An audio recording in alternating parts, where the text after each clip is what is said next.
financial argument. Follow us on YouTube.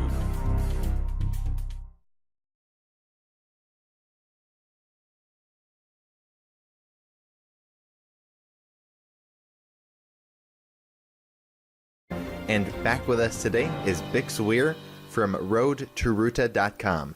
BIX, thank you so much for joining us today. Hey, thanks, Elijah. It's been a while since we chatted. Definitely, and I wanted a chance for viewers to ask you questions, and I asked viewers to submit questions, and we got a whole lot of them, so we'll go as fast as we can.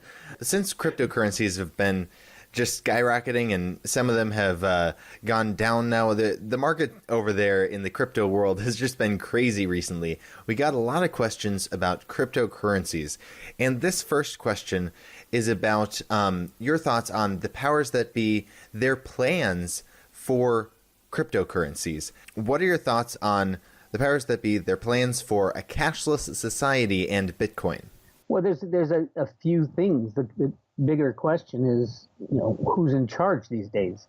I have long been exposing the fight between the good guys and the bad guys as far as the upper echelon, the powers that be. And I believe that the good guys have taken out the bad guys. So they still have plans for us and plans for our monetary system, but it is not going to be the plans of the bad guys, the one world government, the Illuminati guys. They are being removed as we speak, and I do not believe they have the power. So the question comes down to, what are the plans for the cryptos with the good guys, and do they play a factor in the future? Yes, absolutely. What they're trying to do, the problem we had was we knew the system was bad. We knew we had to destroy the current monetary system, but it was very difficult to go on to gold and silver standard because not many people had gold and silver anymore. And they had suspected that had they allowed the banks to crash, that the system would have shut down. There'd be no food, there'd be no water, there'd be chaos, death, despair, the whole thing. So they've been looking for decades for a way to move from a bad situation, the unbacked fiat system run by the Federal Reserve, to something new. Cryptocurrencies came along. I believe they were part of the U.S. federal government, the CIA and the NSA and the Federal Reserve had a hand in the development, at least definitely the early days, but probably development from the Satoshi Nakamoto side. Many people believe it was a group of people that invented Bitcoin. So it is not necessarily, just because it's the deep state within the U.S. government, is not necessarily the evil part of that apparatus. So yes, I think the plan is to grow the cryptocurrency sphere as far as currencies and as tokens used in businesses, grow that part of the market simultaneously with running the current system, so there's an easy transition from the bad side to the good side. So that's kind of what I think they're doing. So that means they're going to rig gold and silver a little longer, unfortunately. Now, this viewer is wanting to know, does it appear as if the Bitcoin miners have escalated the price of Bitcoin over the last couple weeks and are now dumping it and into other cryptos or US dollars until the fork settles? No, this isn't a miner, the Bitcoin miner issue. The rise in Bitcoin is people are waking up to the fact that it is a sound and honest alternative to the current system. Just look at the Coinbase, which is the largest online wallet. It is going crazy with the amount of people signing up. I heard like 40,000 people signed up in a week, and all kinds of people around the world are waking up to the fact that cryptocurrencies are here. They are an alternative to these criminals who control our money right now, and that's why you're seeing price appreciation. And also, it's because the old system is dying, and all those dollars and yen and won, they all have to flow into something. And everybody says, real estate is overblown and stocks are overblown, and the cryptocurrencies, yes, they're going up crazily, but it's a tiny, tiny bit of the overall market. This viewer is wanting to know, with the crypto market in a downside, are you personally mining any cryptos, and which ones do you believe we should invest in currently?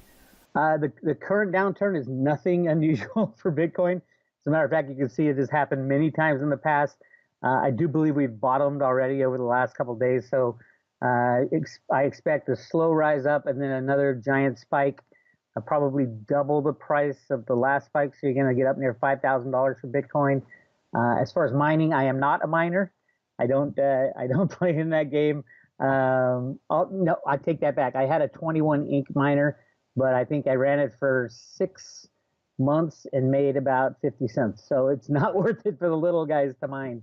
But I am very active in the cryptocurrencies. I think Litecoin is the call right now as far as the major currencies.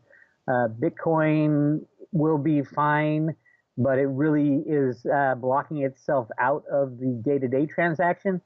And Litecoin is very similar to Bitcoin. I think it's the second longest running crypto besides Bitcoin. And it's 4 times as fast and I think 4 times as cheap, or a lot more cheaper. So you can actually buy a cup of coffee with Litecoin, whereas with Bitcoin, it takes too long and it's too expensive. So Litecoin is a great crypto to go after. And then there's some new ones, new companies that have come out that have issued tokens. And one of the most exciting ones is Veritasium. Veritasium is a token developed by Reggie Middleton. And the design of that token is to take out the criminal exchanges like the Comex and things like that. And that token should do very well. And he's a smart guy. He understands the industry. So I'm buying Veritasium. I'm buying Litecoin. Ethereum has dropped so far. It's a good time to buy as well. Ethereum is an amazing technology that all these businesses are basing their token access to the blockchain on. So yeah, those are the big guys. And then there's all the ICOs, the initial coin offerings, new companies coming out. There's a lot of them. And you really have to do your homework, but you can really hit home runs on the ICOs that are going to be around. Yeah, it's exciting. Definitely. And you were talking about Litecoin, and this viewer has a question about it. Now, I don't know enough about cryptocurrencies to really make sense of this, but it seemed like you were saying it's easier to buy things with Litecoin than Bitcoin. And this viewer is wanting to know, do you think that Bitcoin will become more of a store of value rather than a medium of exchange, and Litecoin could become more a medium of exchange? That's a good way to put it. I mean, that's what the core developers of Bitcoin decided, that they would put all their focus on making Bitcoin more secure. And that's the whole SegWit argument. It does increase the speed a little bit, but not much, and not for long. So the idea behind the Bitcoin people was, let's turn Bitcoin into gold. And obviously you can't use gold in day-to-day transactions. So all the focus with Litecoin has been about speed and cost. Get your cost down, get your speed up. And the really interesting thing is this SegWit user activated software type of thing. The big thing coming in on August 1st for the Bitcoin people are really turning Bitcoin investors kind of into people looking for an alternative. And Litecoin is just standing there saying, hey, we're 4 times as fast and we're a lot cheaper.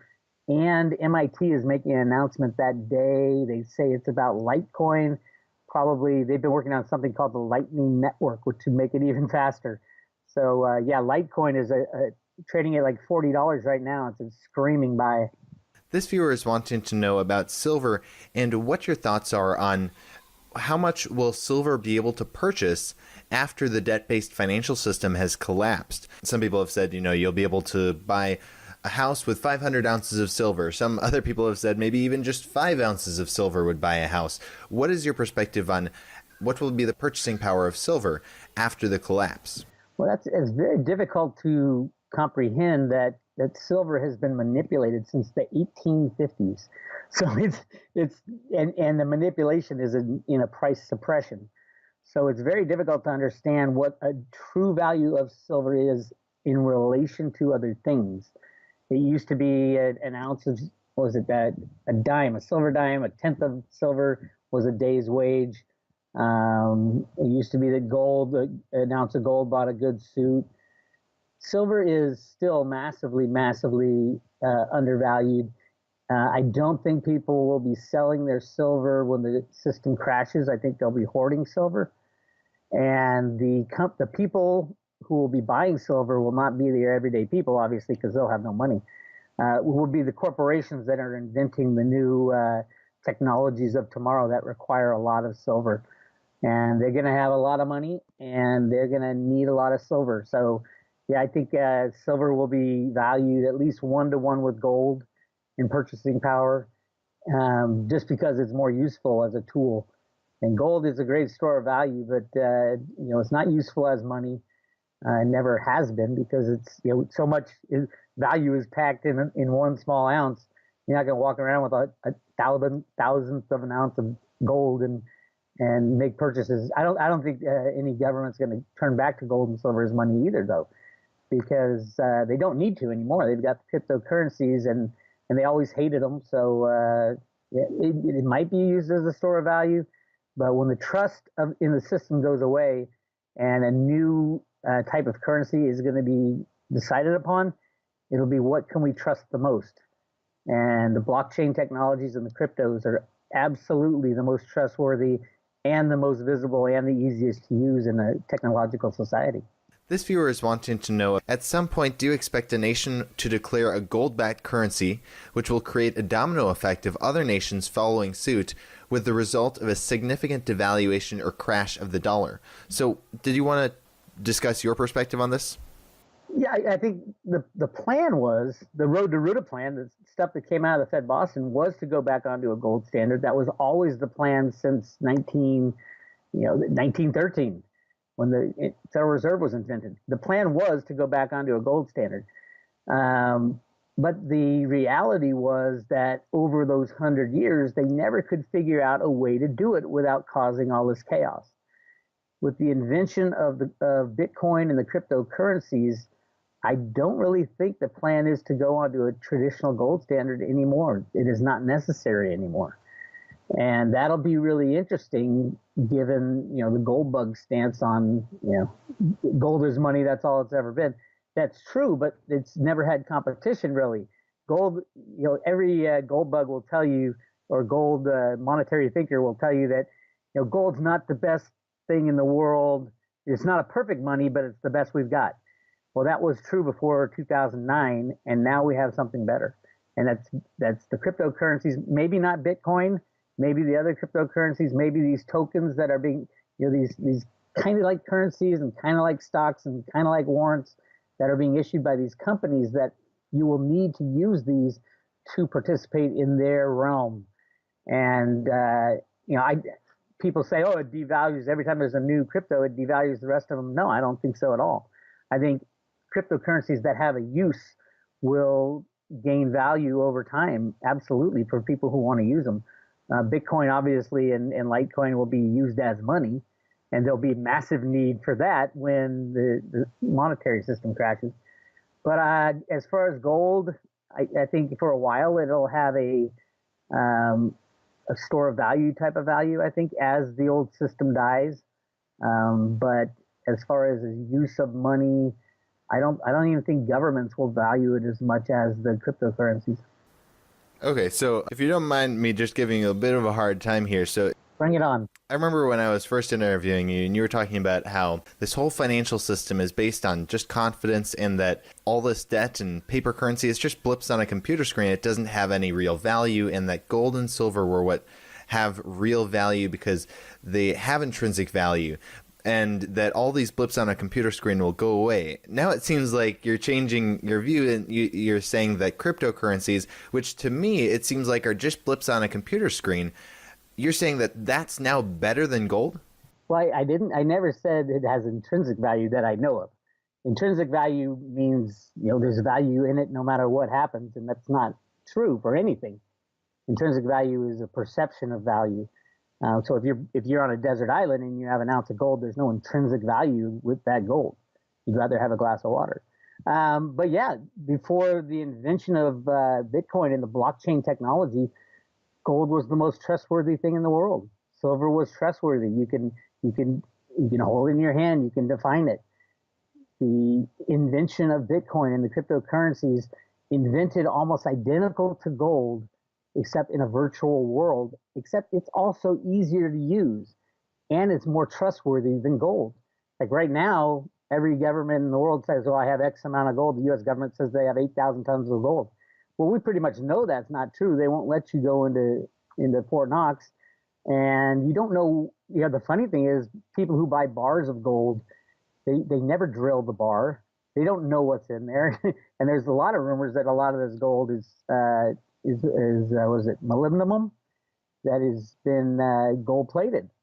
So it's a trust thing. A monetary system needs trust, and if you can't trust the current system, you're going to have to trust something.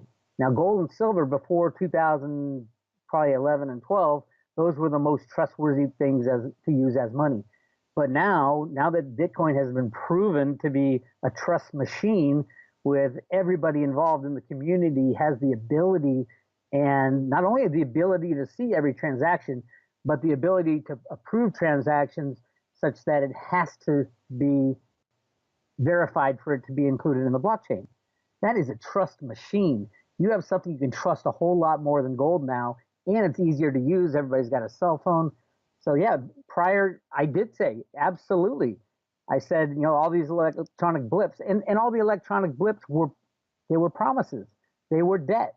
Every prior currency that was an electronic blip was dependent upon a third party. It was debt money. Whereas Bitcoin and the cryptocurrencies, they're not debt money. They're not dependent upon anybody.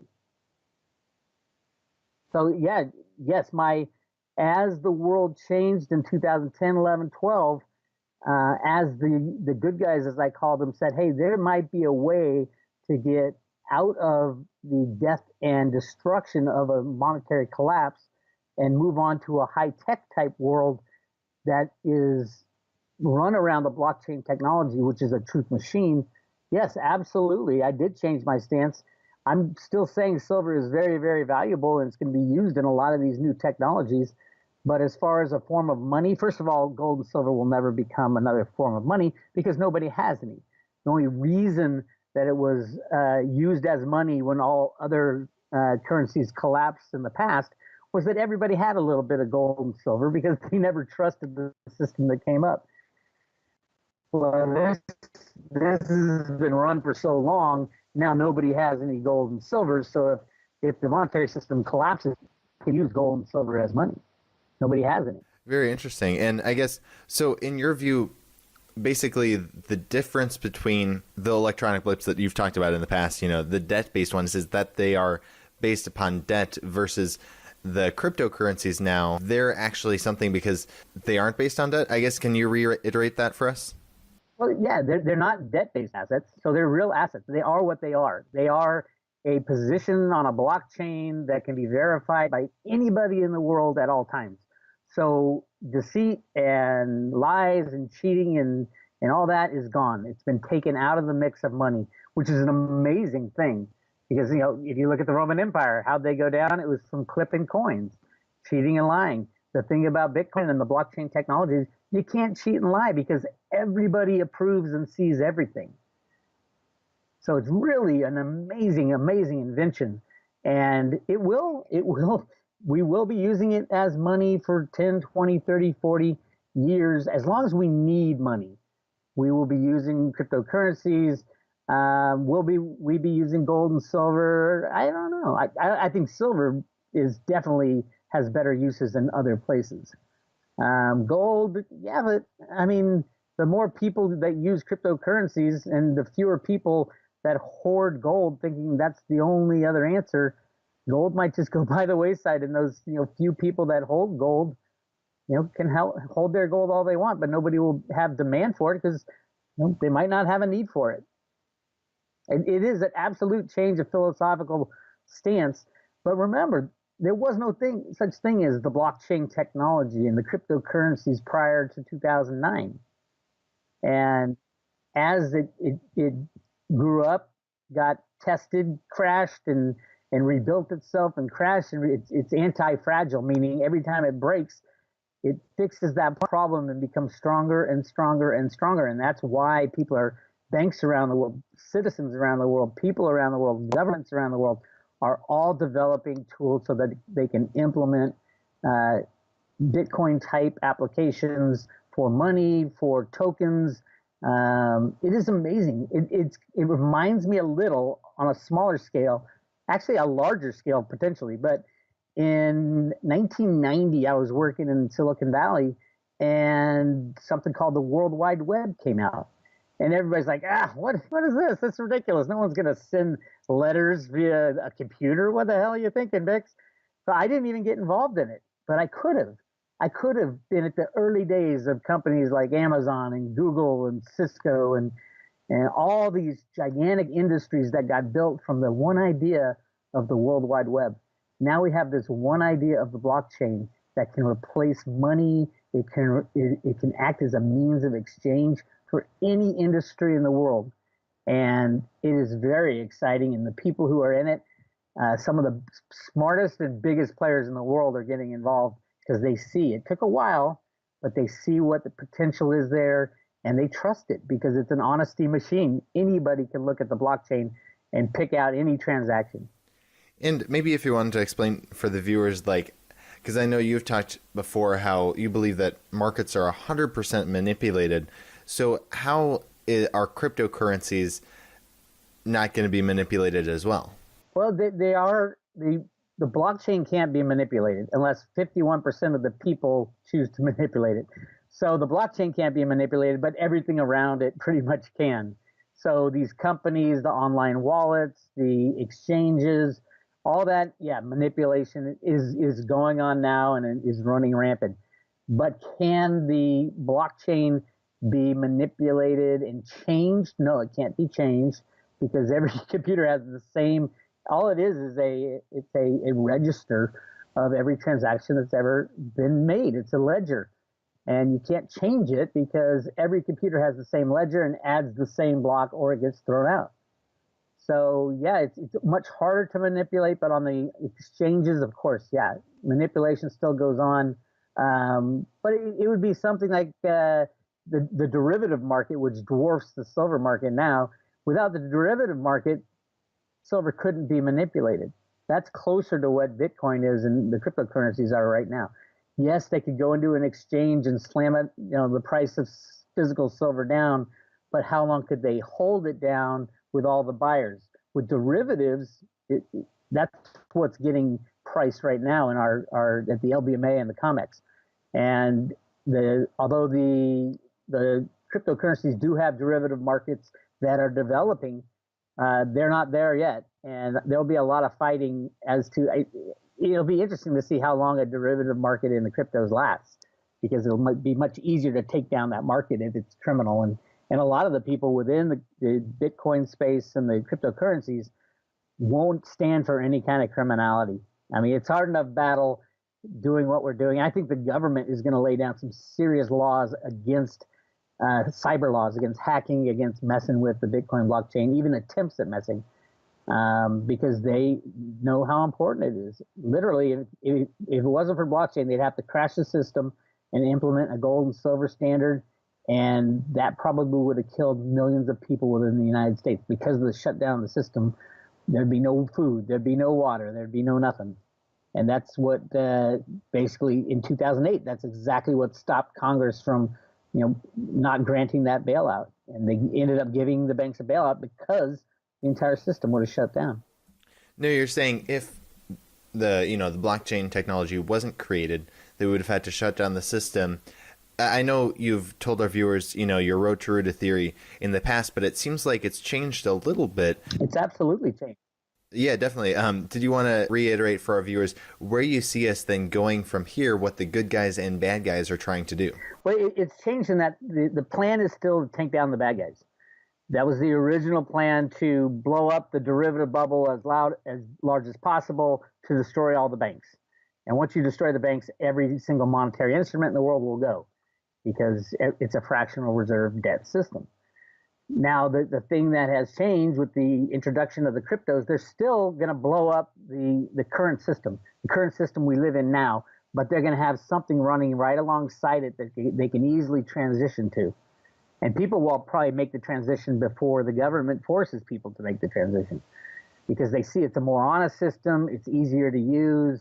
And when the banks start failing, there's going to be a lot of people saying, oh my God, I lost my life savings in this bank.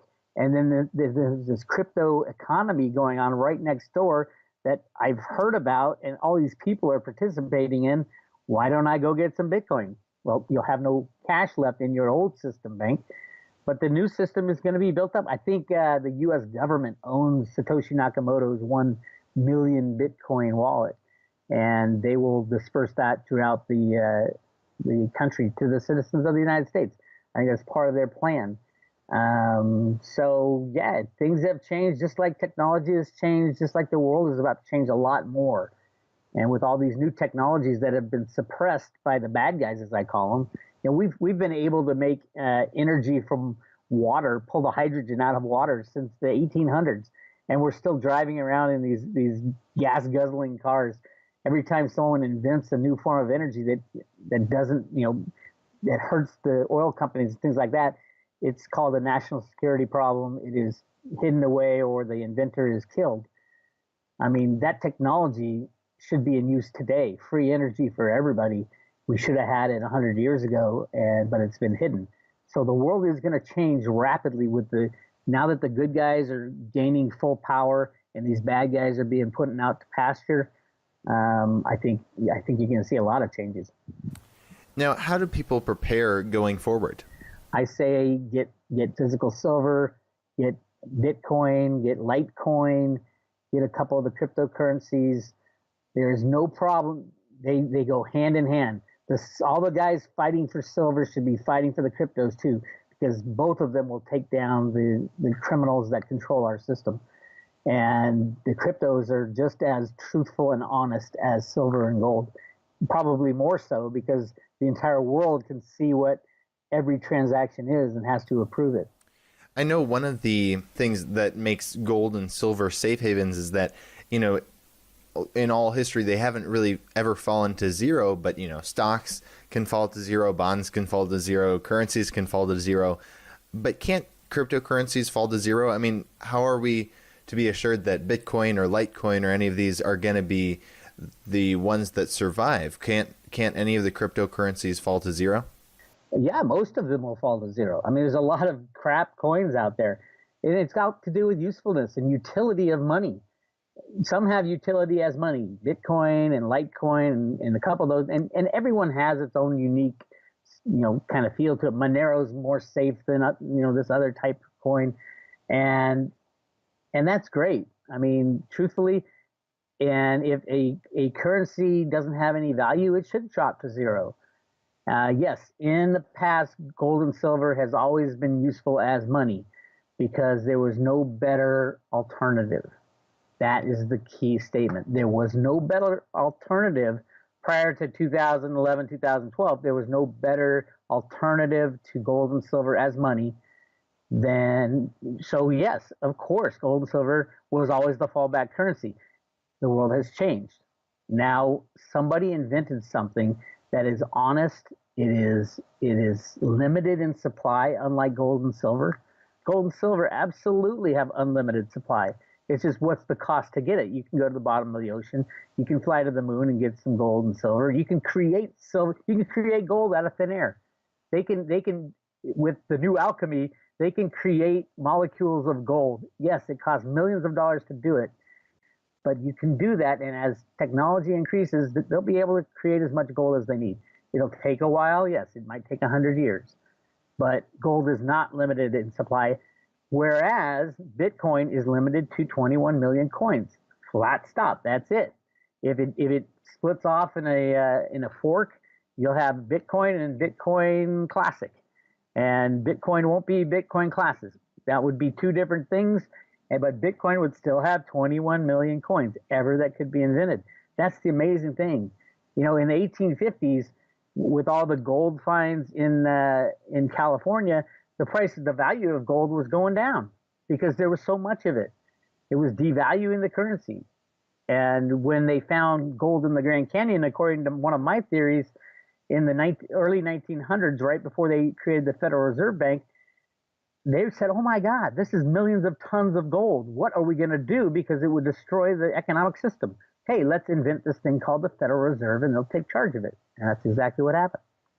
So yeah, the price of Bitcoin, the price of anything can go to zero. The price of gold can go to zero. Now that there's an alternative to gold as money, yes, gold can go to zero. Although I think there's some technological uses for gold and it doesn't rust, which is nice.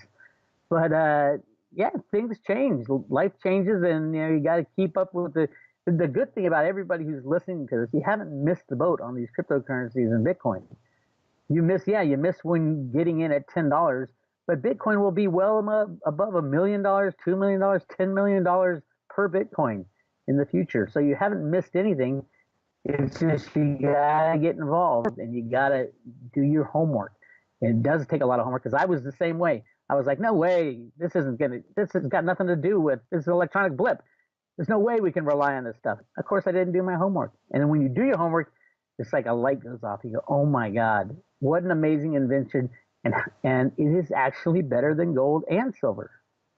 Not in as use in a industrial sense for silver, but as a monetary sense by far. Nobody wants to walk around with coins in their pocket anymore. All right. Well, BIX WEIR, thank you so much for joining us today. Before we let you go, did you want to share with the viewers any last thoughts you had and where they can find you online? My last thoughts would be, we are at a point where both silver and the cryptocurrencies are bottoming in this latest smash. So if you have any money left, or you need to rebalance your portfolio, if you have too many cryptos, buy some physical silver, sell some cryptos, buy physical silver.